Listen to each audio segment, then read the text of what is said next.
Mga bossing, dito muna tayo kay Roque. Naging dahilan para Oh, ayan na. Iba na buhok ni Roque dito. Oh, ibang earbill. Sulit, Sir Mark Ramos. Nagsawa ang tao sa mga artista. Gemini Horse, si Sarah Kim ang guilty sa pagnanakaw. Naku po. No. Sabi ni Chi, nakita lang yung mukha ni Roque. Uy, may bakla.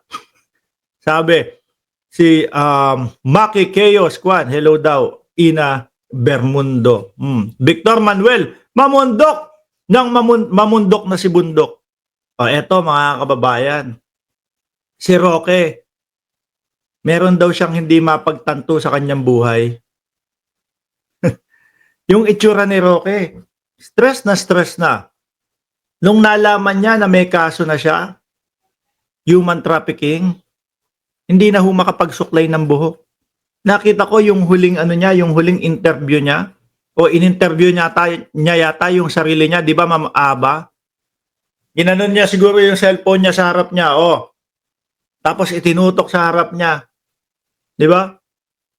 Yung buhok ko dito sa likod hindi na kulot-kulot ng pag hindi na maayos eh. Stress na ho to. Kaya yung mga nakikita natin kay Roque, bangag, yung pag ganun-ganun ni Roque. Bangag. Oh. Kunyari na lang pong masaya to, mga bossing. Kunyari na lang pong masaya to, mga kababayan. Pero ang totoo po, hindi na masaya si Harry Roque. Kasi po, hindi nakatsupa. Ay! Kutrages ka, Roberto Carmen. Ano ba yung mga Sorry po. Hindi po yun ang ibig ko sabihin.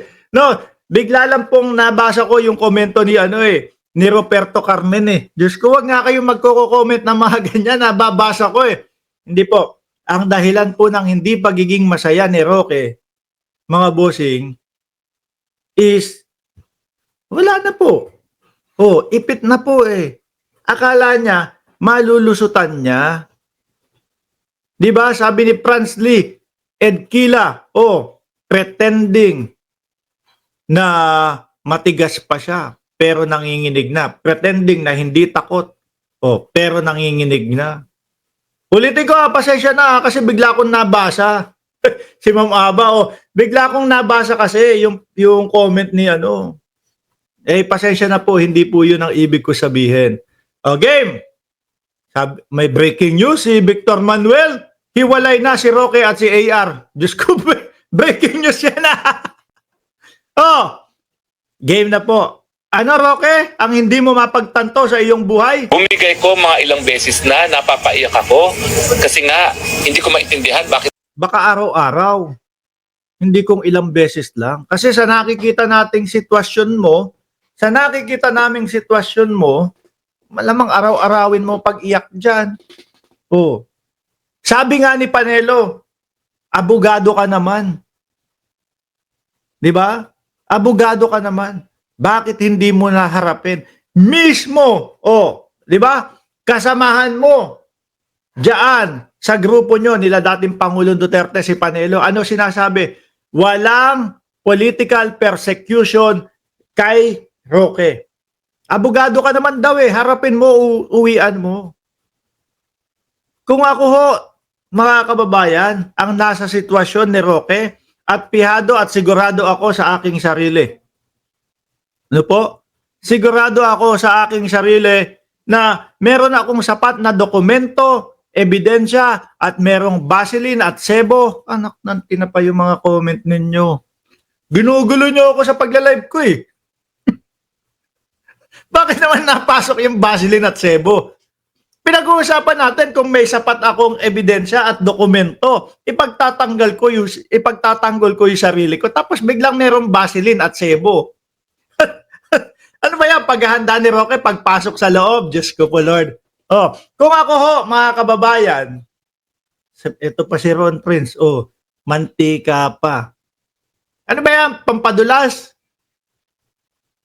Pagpasok sa... Hindi, kasi baka mahilig magpamasahe si Roque. Kaya po nila pinopost yan, no? Vaseline mantika, sebo, pampadulas yun. Kapag kami nasahe po si Roque, Mga kababayan, nakatalikod si Roque, minamasayang ganun. Oh. Di ba?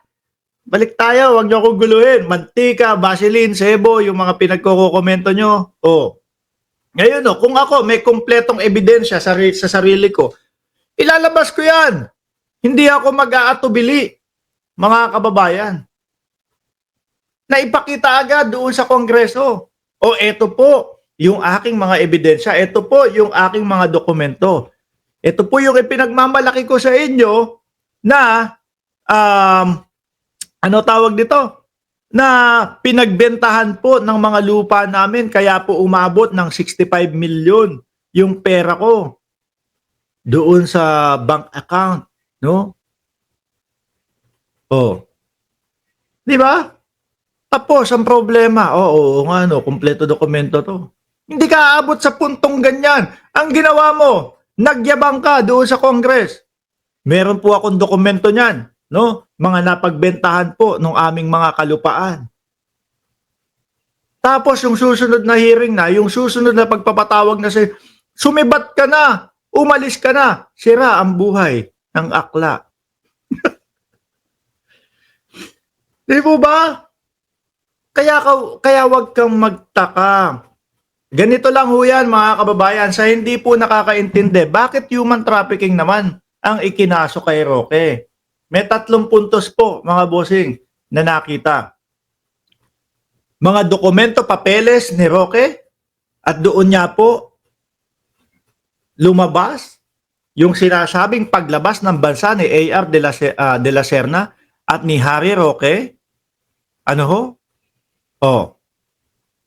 Yun yung sinasabing travel companion.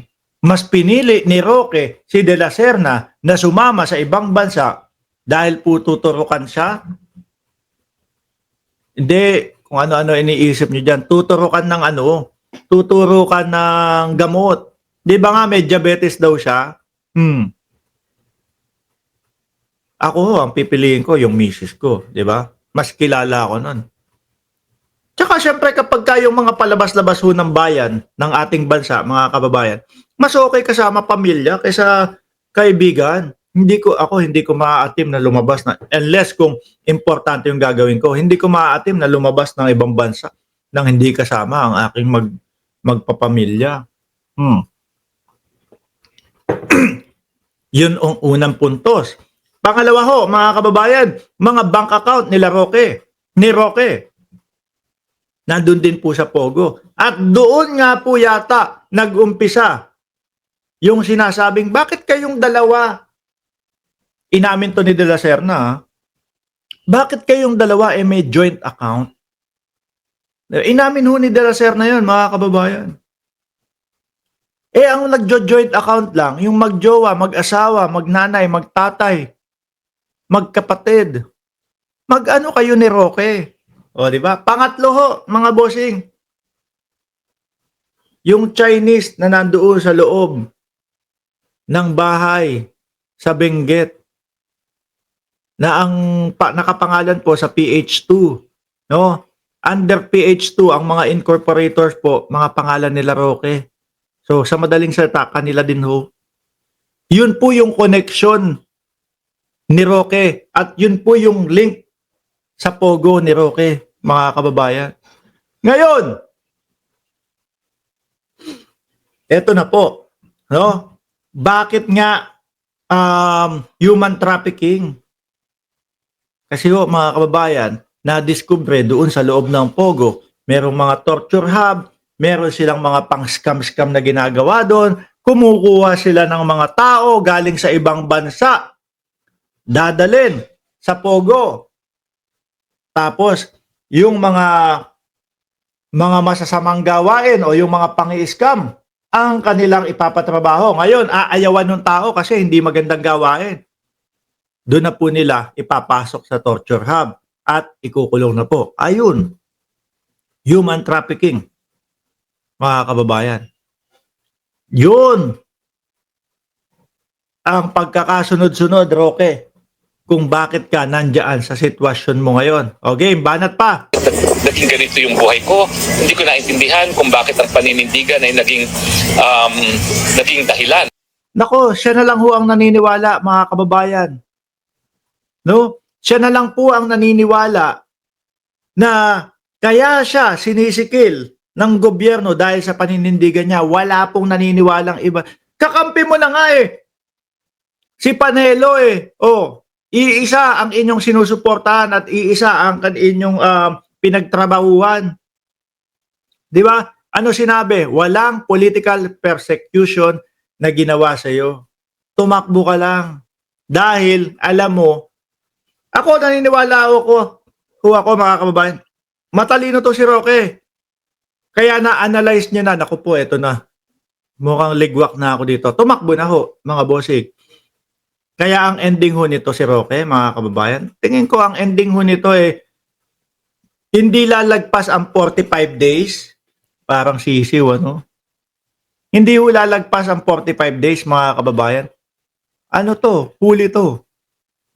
Oh, kuha to. Para ito nga po, hindi ako makauwi at hindi makapiling ng aking mga anak. Subukan mo na kasing umuwi. No? Subukan mo nang umuwi. Harapin mo.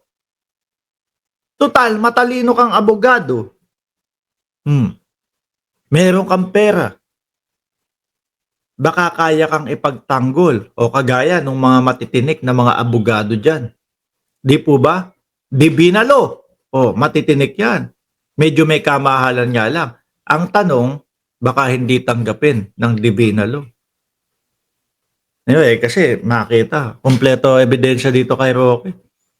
Pero may kilala akong abogado, mga kababayan, mga boss, chief amo, sir, natatanggap. Panigurado, baback upan ka nun, tatanggapin yang ano mo, yang kaso mo. Oh, tatanggapin yan. Nung yung parang gasul, no, yung ganyang kalaki, tapos malapad, pasok yung kaso mo sa kanya, Roque.